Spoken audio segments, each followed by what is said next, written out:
বিশ্ব অর্থনীতির সবচেয়ে গুরুত্বপূর্ণ সূচকগুলোর একটি হলো ডলার ইনডেক্স। এটি মূলত বিশ্বের প্রধান মুদ্রাগুলোর বিপরীতে মার্কিন ডলারের শক্তি পরিমাপ করে। কিন্তু সাম্প্রতিক সপ্তাহগুলোতে এই ডলার ইনডেক্সের টানা ওঠানামা ও দুর্বলতার প্রবণতা নতুন করে বাজার বিশ্লেষকদের নজর কাড়ছে।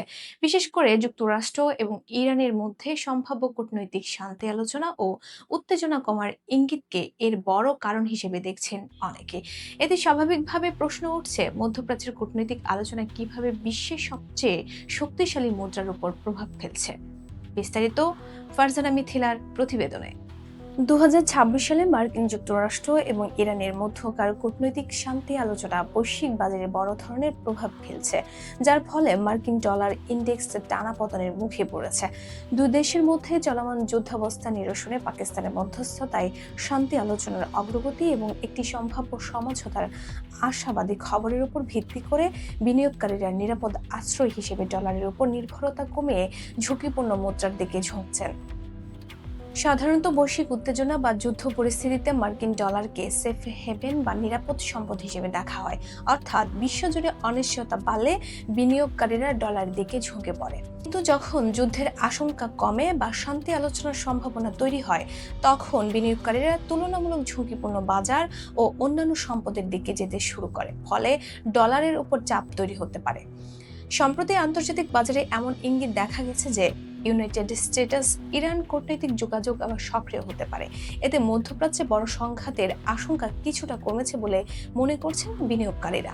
বিশেষজ্ঞদের মতে, মধ্যপ্রাচ্য উত্তেজনা কমলে তেলের বাজারেও চাপ কমে, আর তেলের দাম কমতে শুরু করলে বৈশ্বিক মুদ্রা বাজারেও পরিবর্তন আসে। কারণ যুদ্ধের সময় বাড়তি জিও পলিটিক্যাল প্রিমিয়াম যোগ হয় তেলের দামে। শান্তি আলোচনার খবর এলে সেই প্রিমিয়াম কমতে শুরু করে। ইন্টারন্যাশনাল মনিটারি ফান্ডের বিশ্লেষণ অনুযায়ী ভূ রাজনৈতিক উত্তেজনা এখন বৈশ্বিক মুদ্রা বাজারের বড় চালিকা শক্তিগুলোর একটি।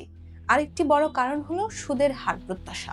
যদি যুদ্ধের ঝুঁকি কমে এবং তেলের দাম নিয়ন্ত্রণে আসে, তাহলে যুক্তরাষ্ট্রের কেন্দ্রীয় ব্যাংক ফেডারেল রিজার্ভ ভবিষ্যতে সুদের হার কমাতে পারে এমন ধারণা বাজারে তৈরি হয়। এতে ডলার তুলনামূলক দুর্বল হতে পারে। তবে পরিস্থিতি পুরোপুরি একদিকে যাচ্ছে না, কারণ আলোচনার অগ্রগতি নিয়ে এখনো অনিশ্চয়তা রয়েছে। কিছু রিপোর্টে বলা হয়েছে, শান্তি আলোচনা থেমে গেলে বা উত্তেজনা বাড়লে ডলার আবার শক্তিশালী হয়ে উঠতে পারে। বিশ্ববাজার বিশ্লেষকরা বলছেন, বর্তমান ডলার বাজার অনেকটাই হেডলাইন ড্রিভেন, অর্থাৎ কোনো কূটনৈতিক বৈঠক, যুদ্ধবিরতির ইঙ্গিত বা সংঘাতের খবর এলে মুদ্রা বাজার দ্রুত প্রতিক্রিয়া দেখাচ্ছে। ওয়ার্ল্ড ইকোনমিক ফোরামের মতে, বর্তমান বৈশ্বিক অর্থনীতি এমন এক পর্যায়ে আছে যেখানে রাজনীতি, যুদ্ধ এবং কূটনীতি সরাসরি আর্থিক বাজারকে প্রভাবিত করছে। এদিকে কিছু বিশ্লেষক মনে করছেন, ডলারের সাম্প্রতিক দুর্বলতা শুধু ইরান ইউএস আলোচনার কারণে নয়, এর সঙ্গে যুক্তরাষ্ট্রের অর্থনৈতিক নীতি, ঋণ পরিস্থিতি এবং বাজারের দীর্ঘমেয়াদী প্রত্যাশাও জড়িত। তবুও মধ্যপ্রাচ্যের পরিস্থিতি এখন সবচেয়ে বড় ফ্যাক্টর হিসেবে সামনে আসছে, কারণ বিশ্বের জ্বালানি সরবরাহের বড় অংশ এই অঞ্চলের সঙ্গে যুক্ত। শেষ পর্যন্ত প্রশ্ন থেকেই যায়, ইউনাইটেড স্টেটস ইরান কূটনৈতিক আলোচনা কি সত্যি বৈশ্বিক বাজারে নতুন স্থিতিশীলতার দিকে নিয়ে যাবে, নাকি সাময়িক আসার পর আবারও বাড়বে উত্তেজনা?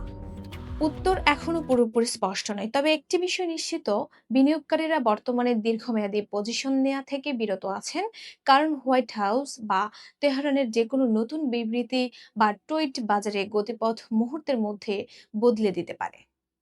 Voice of Bangla, international desk.